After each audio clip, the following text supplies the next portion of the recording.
ụmụ ibe ekene m ụnụ ndị ndozi ọdịnala Igbo nwanne ụnụ nwoke nọ nso ekene ụnụ. A sị m na ọ ga-adịrị ụnụ na mma n'ụbọchị nke taata. Na anyị nwa bụ ndị ndozi ọdịnala Igbo, ndị agha na-ekwu maka ha, ndị agha ga-esi n'eluigwe abịa, ndị agha bịara n'ụsị na anyị bịara kpọrọ ụmụnne anyị na ndị na-eme ka anyị, na ọ bụ ndị na-eme ka anyị si eme ka m ga-akpọ enyi m. Ọ bụ onye na-eme ka m si eme ka m ga-akpọ onye m, ọ bụghị onye ọbụla ka m ga-akpọ n'onye m nwanne. Ọ na-eme ịrụọ ọrụ na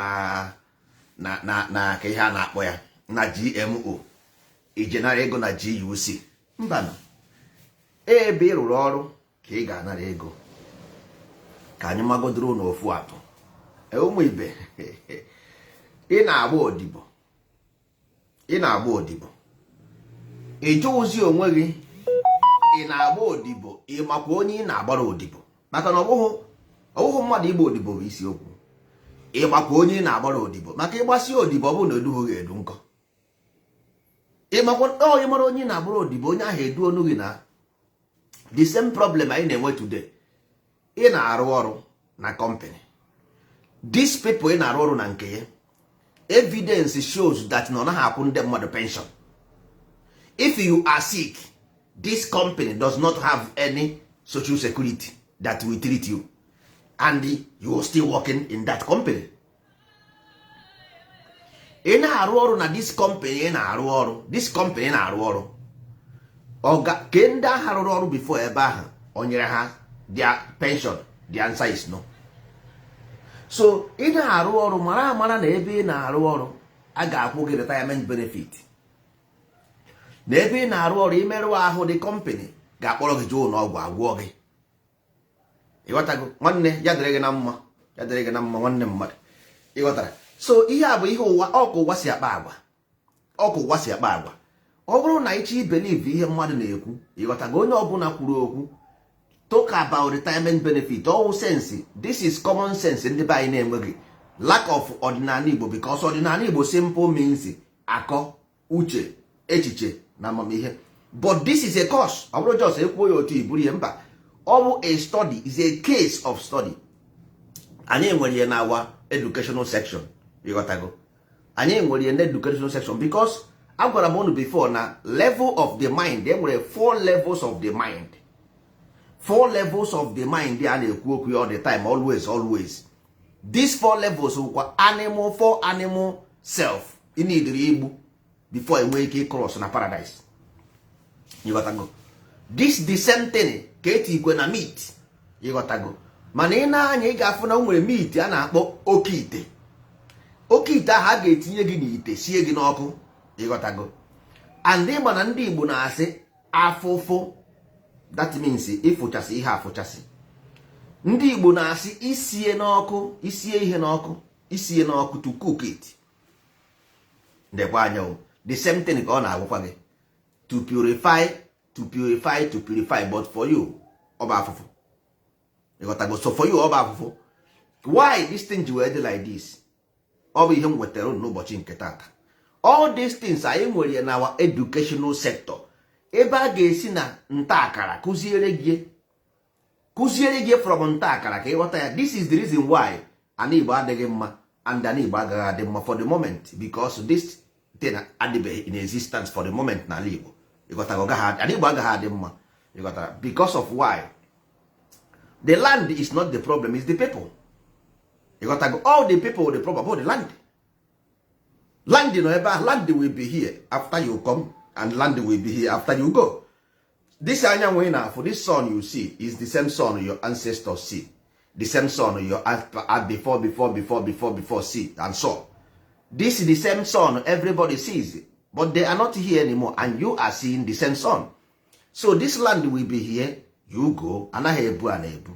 You got to go. So all these things were the main point. Nna gị ji wee desara gị those things. Odeshi simple means protection. You got to go.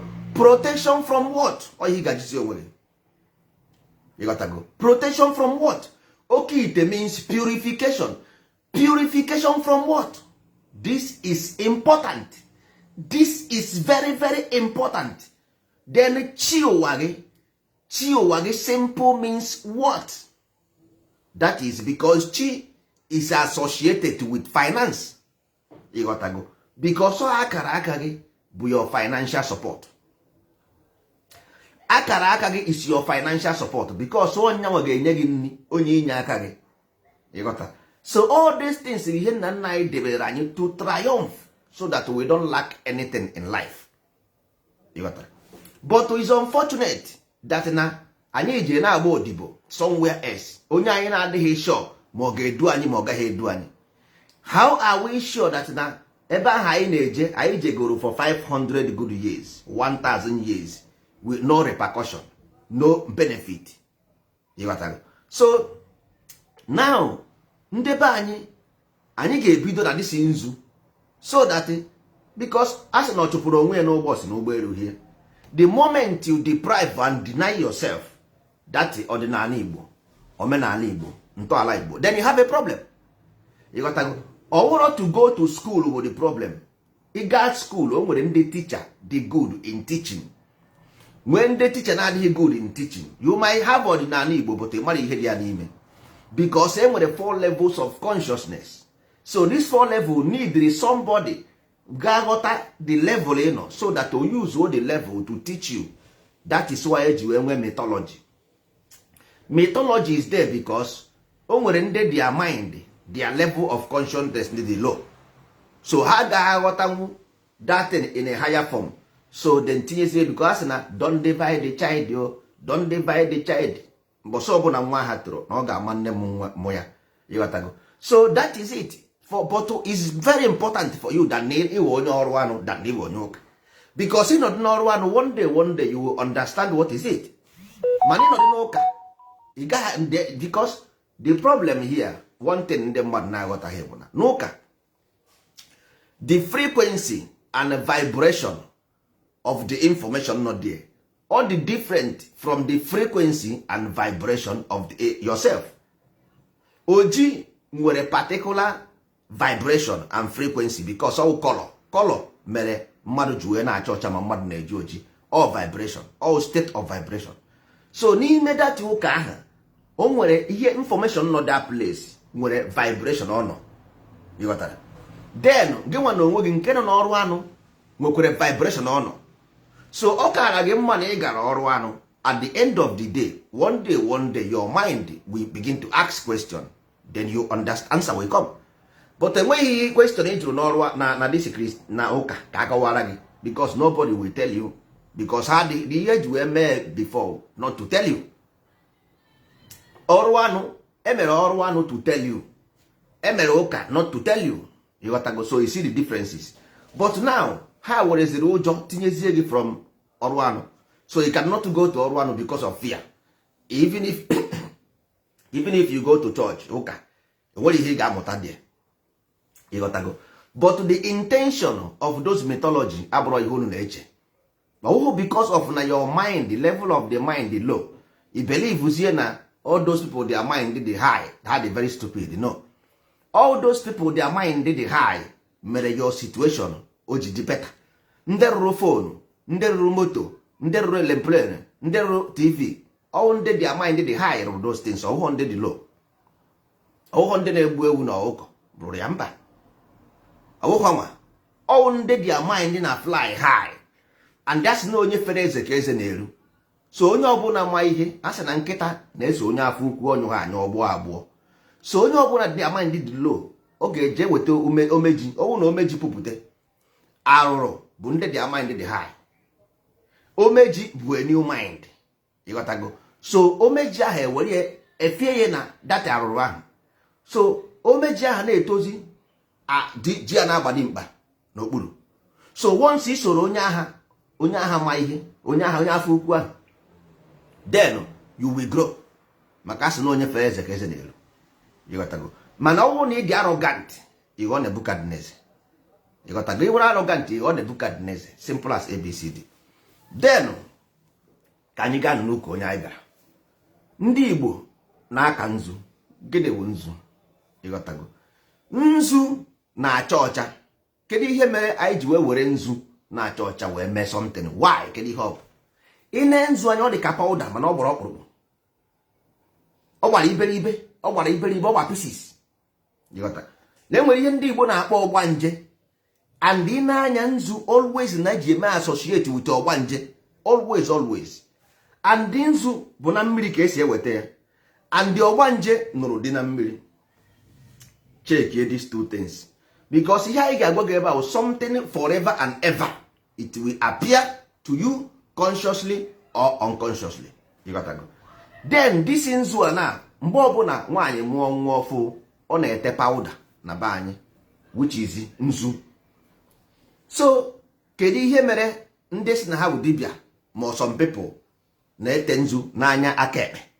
Kedu ihe ọ bụ? Now nzu bụ chi ụwa gị, ọ bụ ngụnwa mgbe ahụ ị bịara ọfụ, ọ bụ spirit, because nzu symbolizes spirit.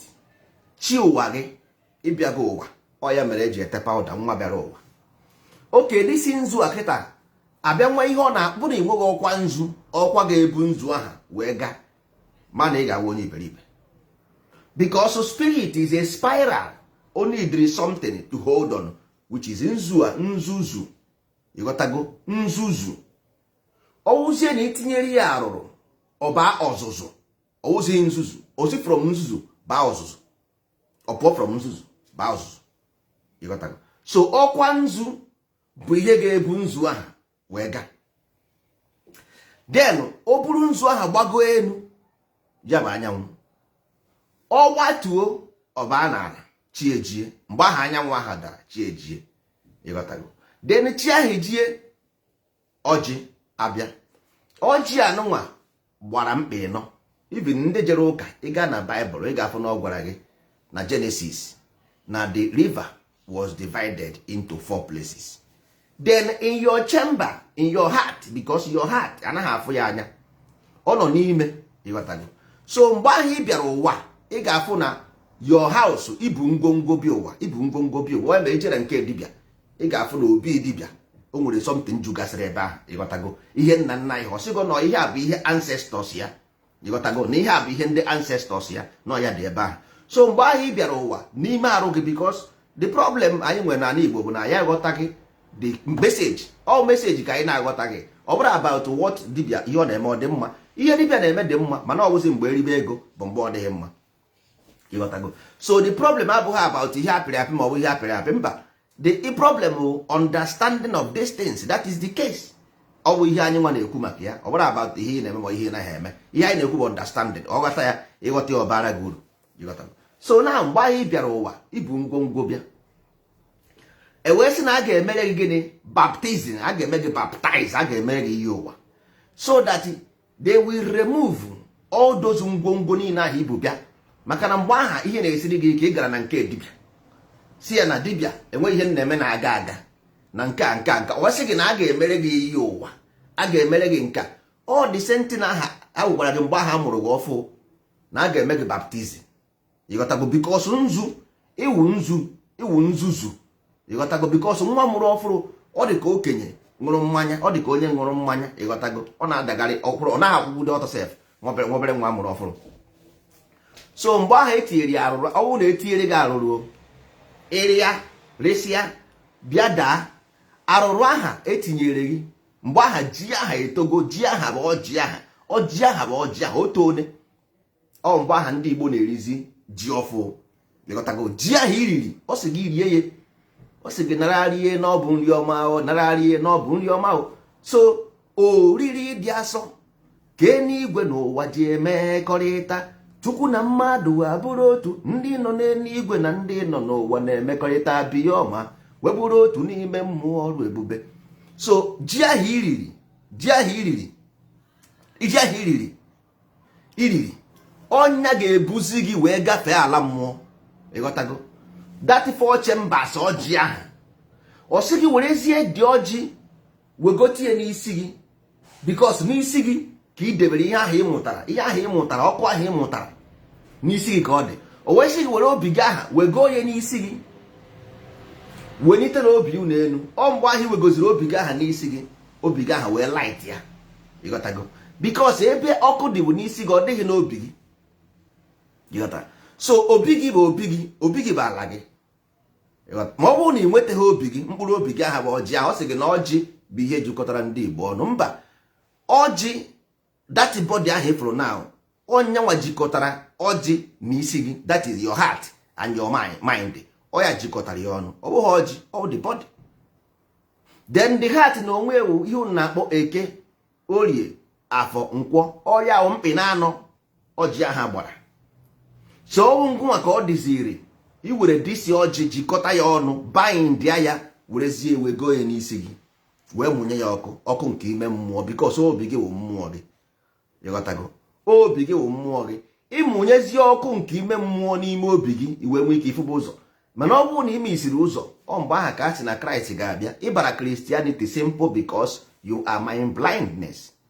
That is why ị na-atụ ụjọ ihe apịrị apị, because you are mind blindness. If you are mind blind, then you possess, you become possessed. Because number one, life is full of useless spirit everywhere. You got to go. Maybe you don't see it. Life is full of spirit everywhere, evil, good, and all. But ọ bụrụ na ịmụnyeghị ọkụ nke ime mmụọ, they will possess you. You go to Facebook, iche na ihe niile ị na-afụ na Facebook bụ ihe dị ka chi si kee ya. Mba, ihe juu na Facebook ị na-afụ ọ mmadụ, mana dị amamihe nke ha ebe o si abịa ịmaghị onye diri ha. Onye ọbụla nwe onye diri ya. Everybody ọbụla na-eme ihe nwere something. Nwanne ihe ọbụla mmadụ na-eme nwere na-akụ ya egwu, onwe na-agba egwu na nkịtị. Enweghị onye na-agba egwu na nkịtị. Ndị Igbo ji wee sị gị, nwa ma erikwene nni n'iro, nwa ma erikwene nni n'iro.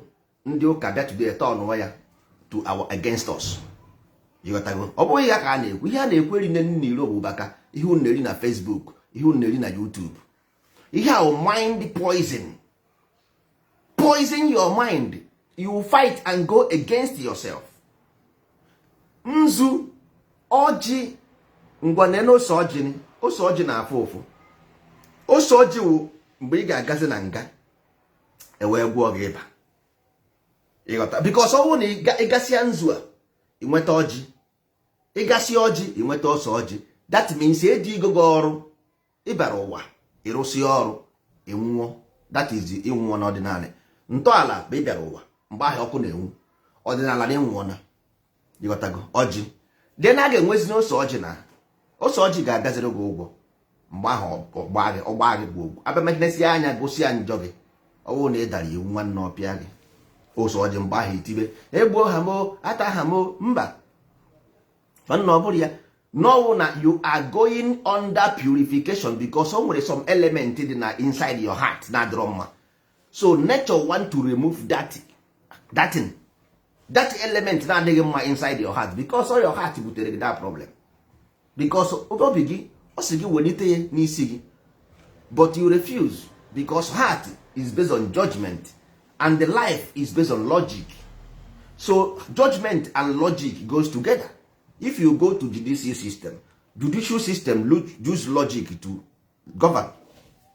Why Nigeria adịghị mma is because Nigeria is based on injustice. That's why Nigeria never works.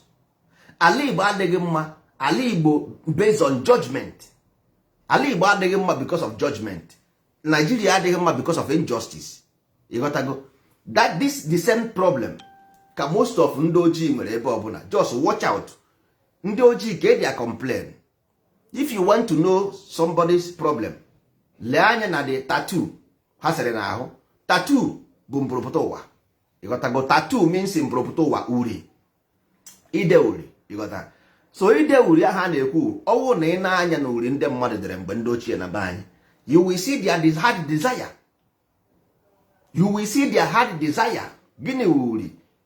Uri will desire somebody, hard desire. You got to go. So from your desire, I will know the kind of mmụọ na-achị gị. You got to. So all those things you have to understand so that you can triumph.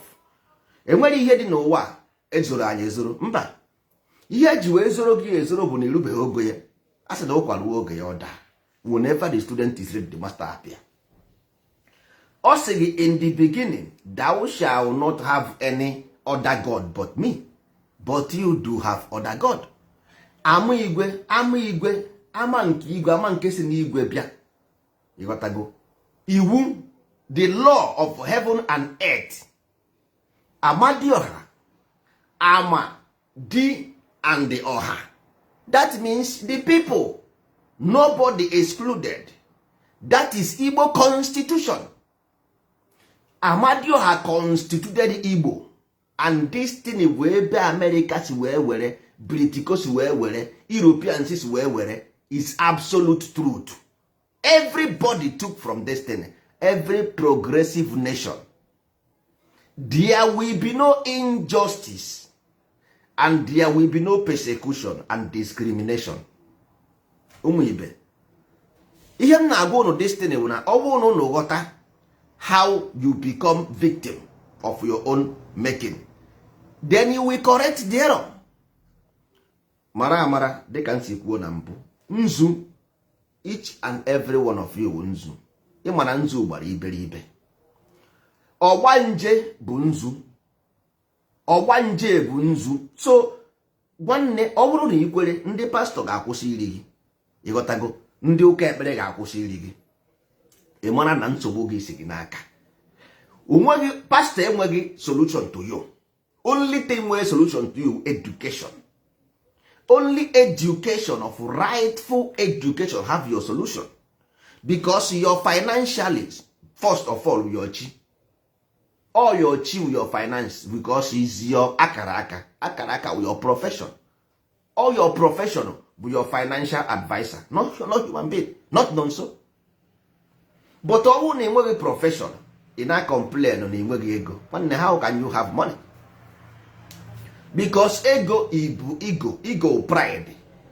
So it chowazie, unfortunately, bad side of it. It chowazie empty pride to fulfill that your emptiness. That is when criminality started.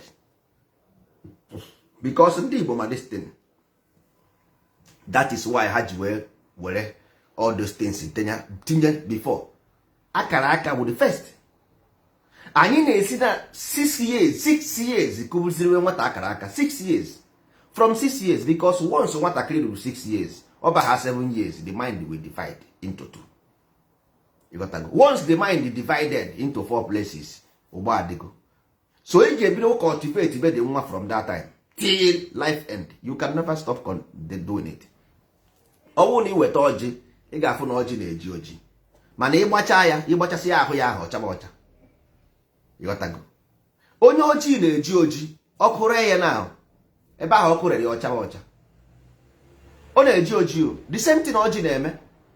Na-ekwe ji, iwetekwe ji, ibechapụ azụ ya ahụ, ime na-acha ọcha, whiter than white, whiter than snow. You got to go. So o nwere ihe, there is nothing hidden under the sun. O nwere ihe dị hidden under the sun based on Igbo philosophy and cosmology. You got to go. So, and ite nzu n'anya aka ekpe simple means one thing. Nzu ahụ ọ tere n'anya aka ekpe because aka ekpe bụ aka ikpe gị. Your past. Ọ sị gị cleanse your past. That's why dibia simple means ngwunwa ịbịa ụwa, ịbịa n'ụwa. Ọ ngwunwa bịara ụwa. Ihe ahụ dị na chere anya bụ ihe ibibi ụwa. Simple. That's what you wete that nzu n'anya aka ekpe. Ọ sị gị hie isa n'anya, hie isa n'anya aka ekpe ga hie isa. Always sa. 7 we clean it. 1 2 3 4 5 6 7. You must gafe mmiri isa anụnwa, mmiri asa ka ị ga-agafe before enwee ike clean that thing. 7 educations ka ị ga-aga before enwee ike clean that thing iburu bịa. So ọwụwa jos iwere nzu ime n'anya mba. Ite nzu n'anya bụ clean the past. That is why ị ga-ata afụfụ. Afụfụ a na-ata gị bụ na if you refuse to clean it, they will clean it for you. That is why if you do crime, you will go to jail. Because they gave you law, enye constitution. You violate the constitution. That's why court ji bịara gị ụgwọ. Atọ gị nga. The same thing n'ụwa. Ị ghọta go because all these things are replication of life. The same thing n'ụwa. If you disobey, afụfụ abịara gị ụgwọ. So nke a ndị Igbo na-akọ, agwara m ha, it will get worse before it get better. Because there is no other solution. If there is, I will tell you. If there is other solution, I will let you know. There is no other solution. the solution is not in anybody's hand but individually. You got to go individually. You must program your mind with rightful information, with rightful one. Over about to, because even na itete n'ụra uche ga-ezuchaghị ezu magonu. Sometimes itete n'ụra enwere ike je gahie ụzọ gara ebe ọzọ because ị ka tetere etete anya efobe anya edobeghị. You got to go just like nwa amụrụ ọfụ. You got to go. So ihe na-emekwa ndị be ọ bụrụ na ndị Igbo si na-eji ha ebuga ma igbo anyị nsi ukwu ọwụ because of na itogo ifilie na your brain develop go or dị expand. Mba, brain a na-arụ ya arụ ịrụọ ya rụsịa the brain ọfụma ọrụba ọrụ nyebe gị ihe chọrọ just like computer. But ndị be anyị chere na because na o toro ogo ọ gbara dị mkpa nọ ya bụ nwanne. If money is everything, then all those Nigerian politicians will be important in the world. Nigerian politicians kacha Spain, ofu onye politician Nigeria ka Spain na-enwe ego. One single Nigerian politician ka the whole Spain jide ego. But nobody knows him. Ordinary Messi na-agba bọọlụ ka ha dị famous. Ordinary kiri ndị Nigeria nwere football players. How many Nigerian football players dị famous? How many African football players? Olesi ma ọ na-agba n'Europe ifugo. Because ihe ọ bụla agba n'aka ejighị enyo. Ọgba na Africa, nobody will know him. Ọgba na Europe, people will know him. Why ọ ga-eji eme ọwụrụ na anụ Europe hie onye ọbụla amara ya. Ọgba na Africa enwe onye ga-ama ya. Why? Simple because the system eji ya m na-agwa gị. Ọwụ na ndị be anyị ji destiny m na-egwu ebe a, I tell you, we will triumph. Anyị ga-eme ọfụma life and direct.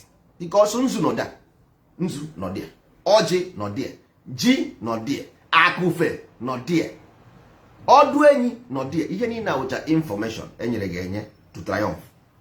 But ị hapụrụ ya bụrụ Bible anjụọ gị Genesis chapter 1 verse 1. In the beginning was darkness. Nwanne, who don't know that there was darkness at night? In the beginning was darkness. Ọ gwara gị na mgbe ị bịara ụwa na igbo ọgbanje. Ọ sị gị na ị nwere sins of the world. Na ị nwere the sins of the world. That means nje kere ụwa na ịbụ nje kere ụwa bịa. Ọ sị gị na nwekwe lamb of the world, lamb of the God who takes away the sins of the world. Ke ihe bụ akọrụ Jesus? Akọrụ Jesus was teaching. Jesus was a teacher. But as no bụ nya when they take away the sins of the world. But our teacher. So that means education can only free you, not a monotonous, not by imaginary concept or magical concept. No, only thing that will free you, rightful education. And as we are saying, and also the causes of this thing. We have the cause. Akwụkwọ ya ị ga-agụ ịgụsịa ya, you will understand them. Nwanne, look, if you like, you fight Nigeria from now to 100 million years. Nothing will happen. The only thing happening in Igbo land na onye nchie nsi ụzọ otu ijiji. People there, they are under evil.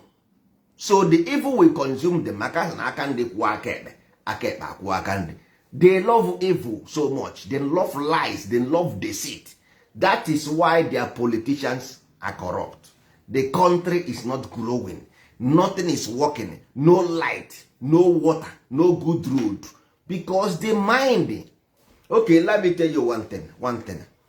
Onye Igbo, majority of ndị Igbo believe na ndị ugwu want to take their land. Na ndị ugwu hate them. That is why all of them joined the movement. Because I believe that this movement was so angered, that only even their church they don't even have hope in their church.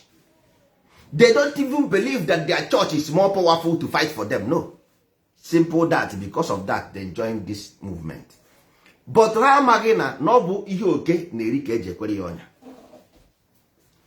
Ọ bụ ihe oke na-eri ka eji ekwere ya ọnya. Oke na-eri azụ memory. Memory bụ gịnị? Information. That means Biafra wee memory. Na-ege ntị o, Biafra wee memory. Then because you have a grudge in your heart, then life will want to take you away from the grudge.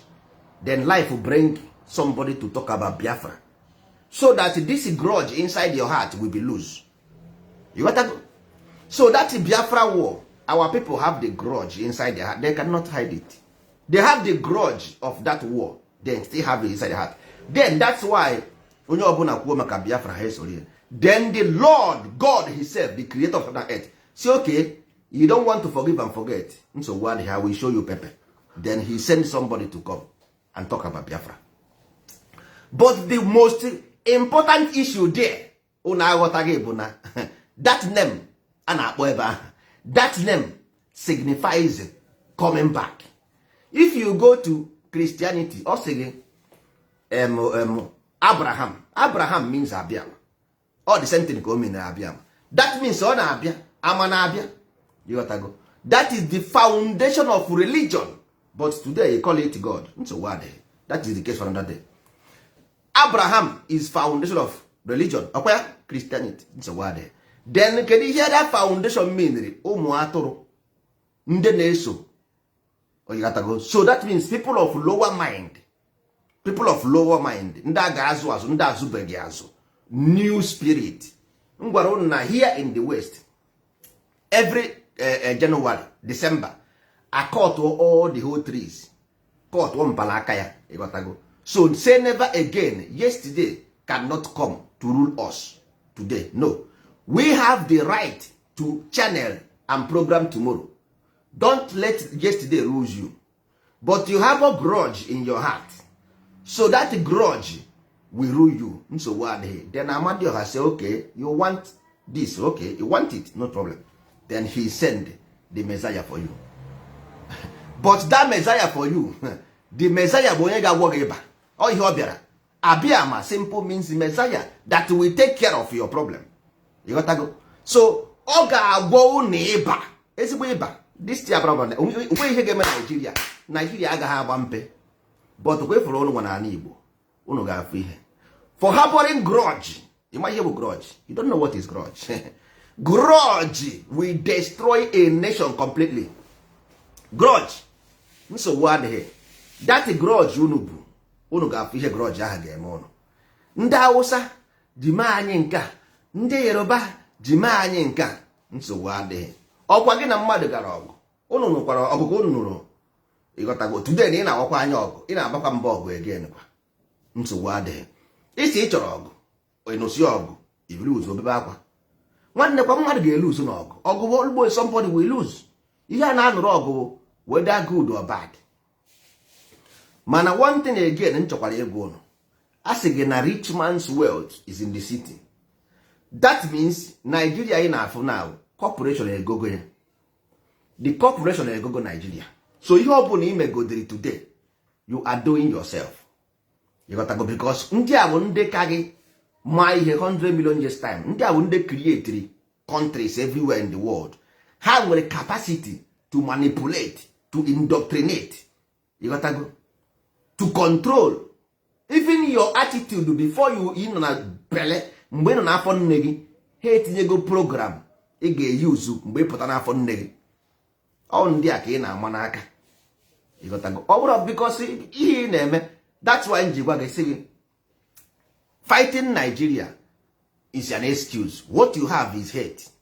You have hate in your heart. You have grudge, and this grudge is the reason why they gave you the azụ ịghọtago azụ the past memory ka e wee nwee ike ijide gị. That past memory today bụ ihe mere gị ji wee pụọ street bụrụ egbe. You got to go because without Biafra you cannot carry the gun. Only reason why iji wee bụrụ egbe ahụ because of the Biafra. You got to. And the Biafra today, no, it's yesterday. Because always you show the pictures, then kill us, then kill us, then kill us. That means you grudge you have. These people now, they say they believe in God. Ejua, who created Nigeria? You say God knows everything. God creates human being. And how can God leave human being to create a country to enslave a people? That is not true. God don't do that. But what you refuse to know is that your past life will meet present life. You got to go. Your past life will come to meet the present life. So when your condition in this present life is happening, you forget that yesterday I was telling you, don't do this, don't do this. You wake up, as it was in the beginning, is now and never shall be. As it was in the beginning, is now, ever shall be. You will come here next life and say they are enslaving us. No, but today we are telling you to desist from this thing you are doing. That there is no forgiveness. There is no forgiveness. There is no pardon. Only balance. Only balance. You refuse. You insist. Nigeria is not doing you anything. It's life doing you. Not Nigeria is not life. Not to British. No. Nothing. You are present. Any condition, that is the condition you are in. It's a condition of mind. This thing is a condition of the mind, not nobody. You are here alone. It's your life. It's your life. If you like it, say I am not Igbo again. Change your name. Anywhere you go in life, that thing gets Okogenaga. If you like, you say you are Senegal today. Why they say, okay, somebody went to America. Go to America, have American passport, have American children. The same person is talking about Biafra. In America, 20 years in America, talking about Biafra in Nigeria. What type of nonsense is that? 20 years in England. 20 years in England, in Europe, talking about Biafra in Nigeria. So you are not satisfied in the paradise of America? You are not satisfied in paradise in Europe? People in Nigeria are just crying to leave that entity. And you are 20 years in America and say you want to go to Africa and live. And you see. So the case here is not about Nigeria or not, because it's not England, it's not America, it's not Australia. Here's your problem again. If you have all these things, then what is your problem again? You see, the problem is not Nigeria or not Nigeria. It's simply not about me. The problem is within the heart. The problem not in your heart. Nemo be God. Problem is in your heart, not outside. But you refuse to solve the problem. Ihe na wee pụta were nzu ite n'anya. Nna anyị ha ndị mbụ ndị ichie nke ọfọ ndị ichie ọfọ ndị ichie na ewu nonsense rubbish. Otu ahụ ịdị otu ndị ichie na-adị makwa ewe onye ichie onye asara ahụ. Otu ahụ ịdị otu ndị ichie onye asara ichie ya an individualism. Onye chiri echichi, onye chiri echi, onye asagoro arụ chie ya chipụ ya unyuru ya n'ahụ. Onye ichie onye chiri echi separate. Onye na-agba onye gbara iche. Onye gbara iche bụ ndị ichie. So ịkpọba ndị ichie kpọọ ndị ọcha okoko. Ndị ichie means ndị ọcha na-etuzugharị. Ndị ichie means onye ọcha. Ịmaghị na ndị ichie. Ichie means onye ọcha. Ị na-etuzugharị ndị ichie. Ịmaghị na ichie means onye ọcha. Ịmaghị ichi ihe chiri echi, ihe chiri echi, ihe chiriwara iche, ihe chara acha. Ichie means onye ọcha, ihe chara acha. Ife ụlọ ya mere ị gaa na chọọchị ị ga-ahụ St. Peter, St. Paul, ụdahụ ndị ichie. Ịmaghị apostles, ichie means apostles, ndị apostles, disciples of Christ. All he from that church na those pictures. So ndị ichie. That is why I'm telling you, you don't know what's up. You don't know what's the problem. You don't know what's up. You don't know what time it is. Na-ata ofu na-enwere isi. Na-ata ofu na nwanne. Calma. Ogbanje means calma. This is real. It's not a joke. Ogbanje means calma and it's real. If you want to be destructive because you are frustrated, nwanne, earlier is better. You gotta go. Earlier is better. Because if you finish this case, maybe next time you will see yourself in Medugri or in Somalia or Dregenjo. You gotta go. So because as in a Pharaoh, let my people go. Pharaoh, see you are the Pharaoh. Not because you don't understand meat. They are just misinterpreting rubbish to favor them. they gave you interpretation to favor their lies and deceit. Pharaoh means you, every one of you is Pharaoh, every one of you. Why? Because there is knowledge of good and evil, and you choose evil. There is knowledge of evil and good, you choose evil, and you say, you go there, you say Nigeria is Pharaoh. No, you are Pharaoh. Nigeria is not holding you. You are the one fighting Nigeria. You say Nigeria is, how far Nigeria is Pharaoh? Where are you going? You are in your land. You are in your land already. So which one are you talking about? Which land? Where are you going to go? You are the one saying you came from outside. You are not. You came from Middle East. Okay, you come and say you are fighting Nigeria. The only way forward, understand Nzu. You got to go understand Nzuzu. Nzu na Nzuzu. Understand it. Understand Okwa Nzu, because without Okwa Nzu, Nzu cannot move. Nzu cannot move without Okwa Nzu. You got that? Because Nzu bụ moto, engine. Then Okwa Nzu bụ body parts of the engine. Because you put engine does here. Ị ga-arụrụ ya moto na, ị ga-arụrụ ya parts, moto ga-ebu ya. You got that? So, Oji bụ dead body. Ọkwa Oji bụ cemetery. Because ozu n'idiri eni eni. You got that? Ka o wee nwee zuo ike na ndokwa.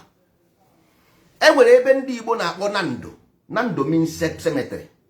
Ndokwa means cemetery. Na abọ ọ dị ka ọ na-abọ ka ọ dị. Ndokwa. Ndị Igbo na-asị na ba na ndokwa ọ ga-adịrị gị mma na ba na ndokwa. Nando na Aguleri ka ọ bụ ebe bụ mkpọrọ ya. Nyana this ndokwa means the same thing. Idokwa ihe edokwa. Kita now you don't have cemetery. You don't have cemetery. That is one agaghị one gara ibe ya. Agaghị one ka a ga-ekwu. You are just out of point. In the out of life. That's why I say you better you don't talk about. You never people they talk about marrying more than one wife. They talk about country. That is how you see a useless man, how they behave. One day, you don't have anything. Enwere ihe nwere, and you want country. You want country without having common sense. Common brain ijihi. Nekwa tiny brain otu ijihi, and you want country. Ịma ihe country. Nwanne enwere ihe ndị Igbo na-akpọ ịgba ndụ. Ịma ihe ịgba ndụ. Ịmara ihe ịgba ndụ. Enwere ihe ndị Igbo na-akpọ ibi ugwu. Ibi ugwu abụrụ ibe amụ. Mba. Enwere ihe ndị Igbo na-akpọ nsọ nwaanyị. Nsọ nwaanyị abụghị nwaanyị agaghị esiri gị nri ma ọ bụrụ na nsọ. Mba. Enwere ihe ndị Igbo na-akpọ ikuchi nwaanyị. Ọ bụrụ ya. Nwanne ọ bụrụ ya ka a na-ekwu. Enwere ihe ọzọ. This thing will just misinterpretation and misdirection. You have been destroyed to return no more. Ọ ka mma na ị gara n'isi. Anyị ji education wee bịa. Education of the beginning. Asị onye Igbo ịghọtago. Asị onye Igbo chi ụwa gị. Ịgọchi gị because ịgọchi ọnwa alọmchi. Ndị Igbo nwere ọnwa alọmchi. Ịgọchi gị nwanne. Yes. Ka ịgọrọchi gị ahụ nsogbu adịghị. You must study these things. You gotta go. Because all this thing with the energy that will carries you. This energy that will you must understand it. If not, enweghị ga contribute n'Igbo land. No. You don't have anything to contribute. The governors already have money. How much money are you going to have? Okay, after what they did in Oba, how many people have a job after that day? After the Oba festivals, how many people have job after that day? You see, all of you, all road lead to Oba, all road lead to Oba. After that thing, how many have job the next day? How many? Mmadụ na-ekwuchi mmadụ na Facebook every day. Hey, all road lead to Oba, all road lead to Oba. Ọkwụ na-ejesi gị Oba pụta. What next? Ka ekwe ndị next a na-agwa ụnụ something nwe anaghị anụ ihe ndị ntị ike. Ijiji ntị ike na-eso ozu ana. Ịghọtago? akwego na ala Igbo unu tasịa ahụfụ nka next time ịfụ grudge na-agba ọsọ. Next time ịfụ grudge ịgbafuo. If you come out from this one, if you come out from this one, you know, if you grudge pụọ ọsọ. If you grudge pụọ ọsọ. Nna oge eziokwu, if you grudge ịgbaba ọsọ. Next time ị gasịa this one. Ụnka nọ na Genesis. Mgbe ala Igbo ga-ebido ịgbọ, ọ ga-agbọ ka mmiri. Because ala Igbo bụ new life. Igbo means new life. Because ọ sị gị ndị mbụ. Ndị mbụ means new life, beginning, evolution. This is scientific proof. Go and check. Do your own research. You got to go. Ndị mbụ means beginning, the new life. That means you crude oil. You need refine. Ị na-anya n'ala Igbo niile gaa mba mmiri nwere crude oil. So if you want to know what I'm talking about, examine what you have in the land. Examine what is in the land. Igbo land, they have crude oil. So all these people wondering about, they are crude oil that will be refined. You gotta go. They are crude oil that will be refined. That's why they are cruel. They are heartless because they are crude. No sympathy, no human sympathy, nothing for humanity. Nothing. No human sympathy. Mmadụ ga-ebere isi mmadụ desa n'oche. Mmadụ bere isi mmadụ desa na tebụl. Onye isi dị mma na-eme otu a. So God will bless you. Ibere isi mmadụ desa na tebụl. Ide check ụmụ mmadụ ọ nọ ebe a, ụmụaka nọ. You don't care about children, whether children will see it, they will have sleepless night, nothing. Ibere isi mmadụ. And these people will go to street. Ụmụazị will go to street shouting, hey. And these children shouting, tomorrow their turn will come and you will start the mercy for them. You have to sympathize. So what they have empathy and sympathy. But ihe na-eme gị mara na o si gị n'aka. You gotta go. You don't be so heartless like this. One day you don't do it. No matter what you hear about each other, n'ụwa, you just is your level of the mind. But must you commit this atrocity? Must you do these things? It does not make any. It's not necessary. All not necessary. One day, if you like, you don't want to be in that country. One name, right? You have the right to agitate. Whatever is your human right to yes, it's your civil fundamental right to do so. Whether possible or not possible, you have the right to do them. But must you cut this mad table? Why? Okay, here somebody will go out from their house and will be shot dead on the street. Why? Ị makwa na onye kwụọ aka ekpe na aka ekpe ga-akwụ aka nri. Ịghọtago? Nwanne, aka ekpe kwụọ aka nri ga-akwụ aka ekpe. Ịghọtago? So our people should be, ha kwesịrị ịdị conscious of their character and their behavior. Ịghọtago? Ha kwesịrị ịdị conscious of their character and their behavior, because ihe na-acha ihe na-abịanụ, what is coming after them is bigger than them. Nobody, not Nigeria, in Igbo land, Igbo versus Igbo. Ebugo me here since how many years? Igbo versus Igbo. Why? Because you refuse that Igbo is nothing, is an identity, is something somebody have to associate with. If you claim Igbo, you will see yourself killed by yourself, because you don't claim what you don't know. You don't do what you don't know. That's why, see the governors in Igbo land. Nobody is doing anything. Nobody. Okay, for a blue fetal Virgin Maria. That you go everywhere. Nonsense. If they want to say how powerful they are, they will go to church. They are deceiving innocent people. You are a Christian, you are this religious person. That is, yes. Oh, yeah, they will use it to defraud people. Anyị nwa na onwe anyị wụ ndị ndozi ọdịnala Igbo. Collective society, indivisible society, concentration. Ọ ihe anyị na-ekwu maka ya. Collective will. ihe anyị na-ekwu maka ya.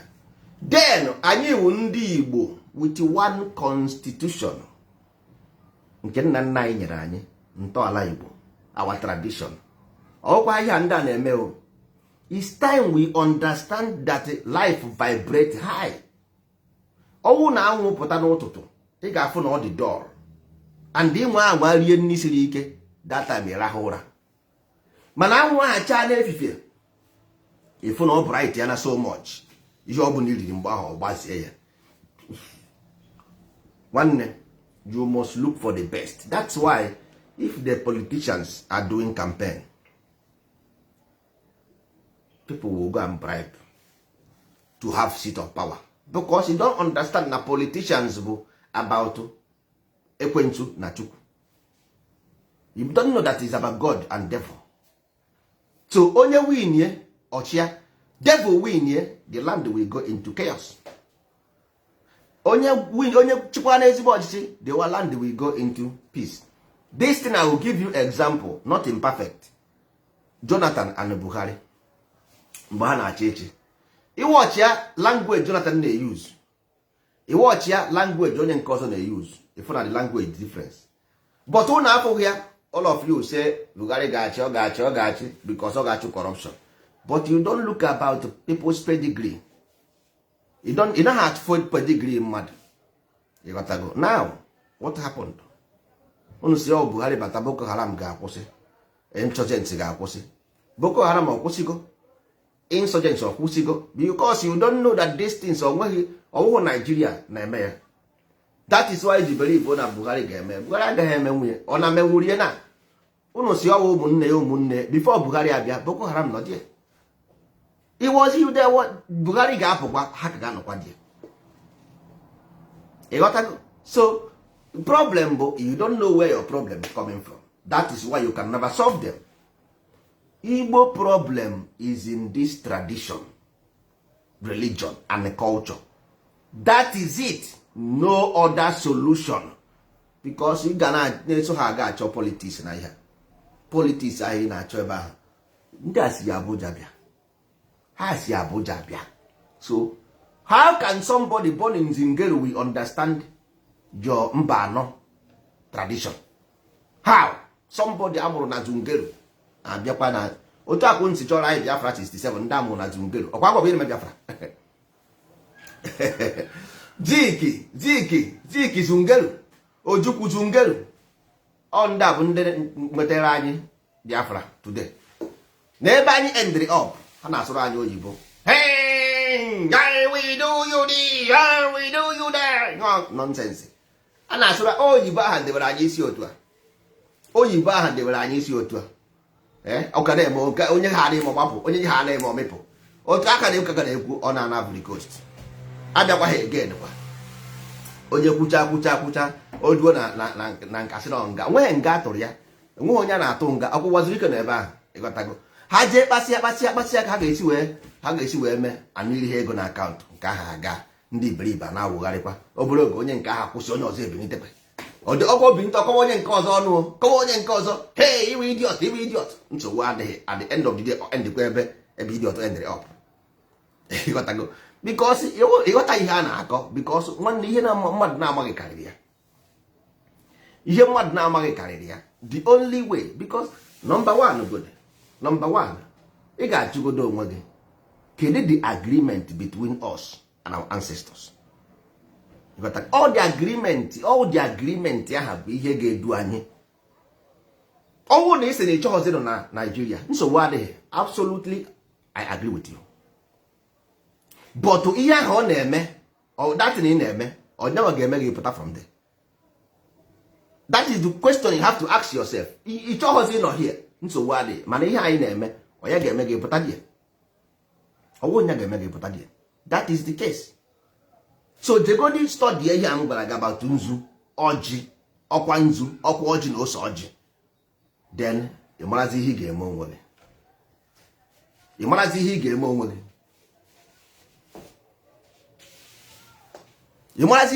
gị. That's it. Mmadụ ga-anọkọta ọsị na ya na-achọ Biafra, but ọ laikiri ihe m na-eme. Nwanne, in Igbo land, Igbo ihe anyị chọrọ bụ Igbo 100%. No, onweghị ịjọ, onweghị ichekiri, onweghị ibebio. Nwanne nọ dịbe ebe ahụ because you don't understand life. If ịbụrụchazie obodo gị, if ndị ịjọ want to come, let them come. If ibibio want to come, let them come. Onye ọbụla na-achị ịbịa ya bịaba, we are ready to accept them. But you know, how are you going to do it? Because you feel that you can overpower everybody by power. It doesn't work. Nigeria with their power, they cannot overpower you. So how do you think that in new nation you will overpower others? It doesn't work that way. Ọnwụ na Nigeria enweghị ike ime go overpower today. How do you think that ị ga-eme ndị ọzọ overpower? You can't do it. Not possible. If Nigeria is here with you, that means you cannot do it with other people. Since in a medicine, in a with ndị ịjọ every day ka gị na ha na-anụ ọgụ every day. Or ndị ka gị na ha ga-eso wee je n'ebe nwa. Ndị ogoni every day ka ha sị na they don't want you. Ndị mba mmiri niile every day nwee ike pụtata ọsị ya bụzi onye Igbo. Echi ọsị ya bụ onye Igbo. Ndị Asaba echi ọsịa bụ onye Igbo, nwanne echi ọsịa bụzi onye Igbo. Nwanne ọụkwụ a ka ebini ga-eje ọmụ ahịa inyebekwe ha anya ihe akawa ụtụtụ. This thing na-eme na nwere ike ite gị 100 million years marginalization in Nigeria. The problem will be in Nigeria but marginalized. You got to go? This your fight or a game or plan emere to keep you na marginalization forever and ever. ịghọtago ihe ị na-eme na bụ ihe edere onye nwa ga-ejide gị because once nwanne onye ọbụla na-agba egwu nwe ihe na-akụrụ ya egwu. Ndị Igbo no presidency, no federal project. ịghọtago no federal project. Gịnị na-akụke ka ọsọ ya? All your behavior. Ha about na chọrọ ịpụ na Nigeria with the problem. No your behavior because all they favor ha, that your behavior favor ha. You cannot say when you will sell this nonsense to ndị iberibe. You got to go. On ndị iberibe he sell it. Ọwụ na eche inyere mmadụ aka, ọwụ na ifu na Igbo na-ata ahụfụ n'eziokwu, you bring solution not to add fuel in the problem. Ndị Igbo na-ata ahụfụ in Nigeria and you are making it worse. So what is that?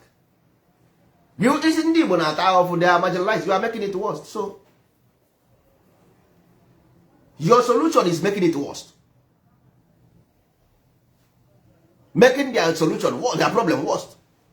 So what were you na ko man ihe na ko akụkọ adịrị ya akụkọ adịrị. And nka na agwakọ ni every day by day.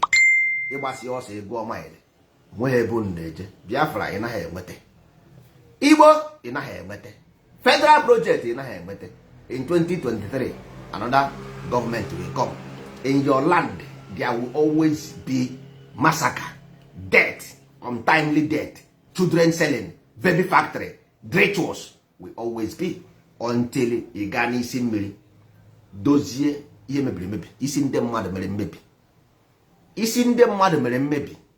The whole youth now ihe abaziri wụ ritual. Ndị youth niile ba ritual because onye ọbụla ịkpara aka n'ọsị gị ọdeeshi. Onye ọbụla ịkpara aka n'ọsị gị ọdeeshi. Gịnị bụ ọdeeshi? Nwere ike onye na-amaghị ihe bụ ọdeechi oche n'ọwụ ewere nkata kuru mmiri mba. All magic. Magic which is simple thing nna anyị gwara anyị. Ọwụ magic ọ gwara anyị. Ọ sị anyị for protection, collective will because igwe bụ ike. Ọ sị anyị na igwe bụ ike. Na igwe bụ ike odeeshi igwe bụ ike. Ka anyị ji iwe anyị ga-achọ ije were magic ihe ọbụla anyị were magic. Let me see how magic will defeat Nigeria. Ka m fụ ka magic esi defeat Nigeria. Let me see. Ebe ọ bụ na anyị achọghị ime ihe dị mma. We don't want to do good and we want to repercussion of good to come to us. Ihe anyị chọrọ nsogbu adịghị. Ọkwa ebe a ka anyị nọ. We will be here. Anyị ga-anọ ebe a. Nweghị ihe ọzọ. We are ebe anyị na-eji. We are not going anywhere. We will be here. Until no gbatịa ọsọ garịsịa. Ịgwa m ma mgbe anwụ nọ here forever and ever ị ga-aka anwụ ike. ọnwa na-apụta n'abalị ị ga-aka ọnwa ike. You cannot be stronger than the moon, you cannot be stronger than the sun. Ọkwụrụ anaghị akarị onye kụrụ ya. Ọkwụrụ anaghị ọwụ because of na majority of ndị Igbo na-eme iberibe. Ifili na iberibe were not normal. Iberibe is not normal. You got to go. The only thing ha ji eme iberibe would they lack proper education. You got to ihe tinyere ndị Igbo na nsogbu today proper education. That is what destroyed Igbo land. All that improper education destroyed the land. So now the children say never automatic way to success. No, for you to have success, there a way to have success. Success, there a way to have success. You cannot just have success. No, you cannot have success like that. There a way to have success. You gotta knock at that. You say your success. Success. For you to have success, you must know how to make success. Simple as ABCD. The banyere mezini iberibe. But ha mezini ha si na iberibe pụta.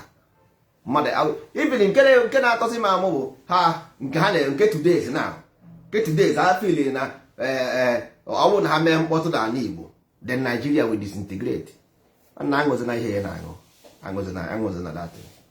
Kwụsị ihe anyị na-aṅụ dat na-adịrọ mma. Agwara m ụrụ na ego now ha ka na-arụkwa refinery na Lagos. That refinery ahụ na Lagos because ndị bekee ha na-apụ from crude oil to clean energy.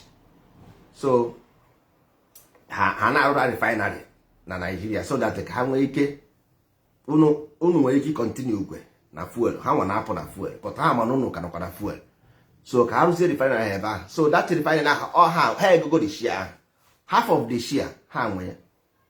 Half of the share of that ha nwee. So kedu ebe ebe ị ga-esi wee mee ị na-atị ya mmanụ ọdịnala gị ọnwa kọmpanị na-aṅụ dị mmanụ. So ha kwụsị ịṅụ dị mmanụ na anyị maghị ebe achọghịzi ịchọ mmanụ anyị maghị ebe ọ dị. Ị ga-asịkwa anyị eje chọọ ndị China ha yesa anyị chọọ why naghị eji aka aṅụ ya na ji aka ịṅụọ ya must you go and look for somebody else ga mịa wọta kọmpanị ga ọmịa ya.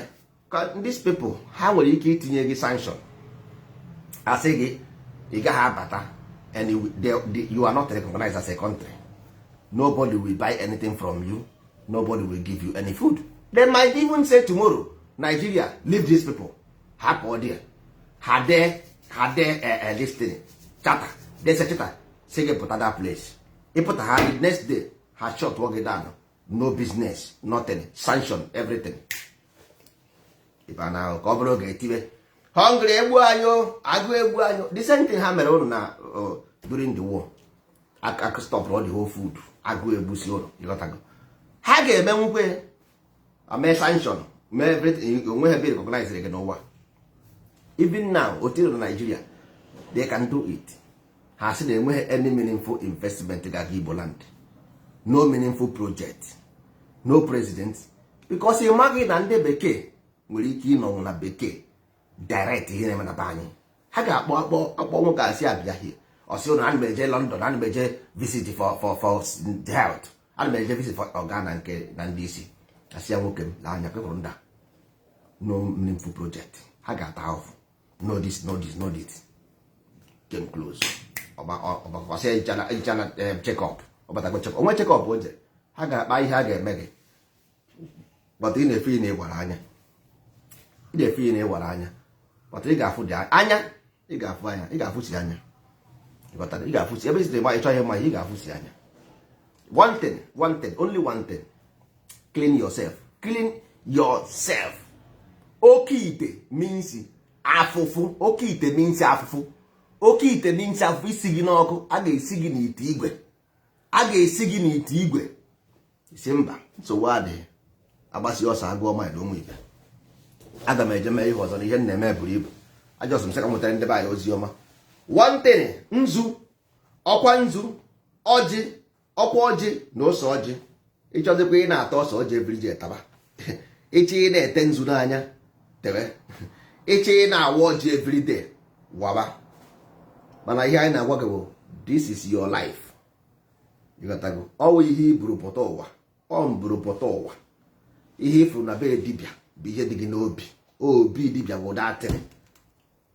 ibu grudge n'obi, ibu njọ n'obi, ihe ibu n'obi karịrị akarị, mana isi na ị gaghị ewepụ ya, nsogbu adịghị. Anyị gbasi ọsọ agụọ ebe a ka m ga-anọ na-ele unu anya edoro na mmụmụ ibe.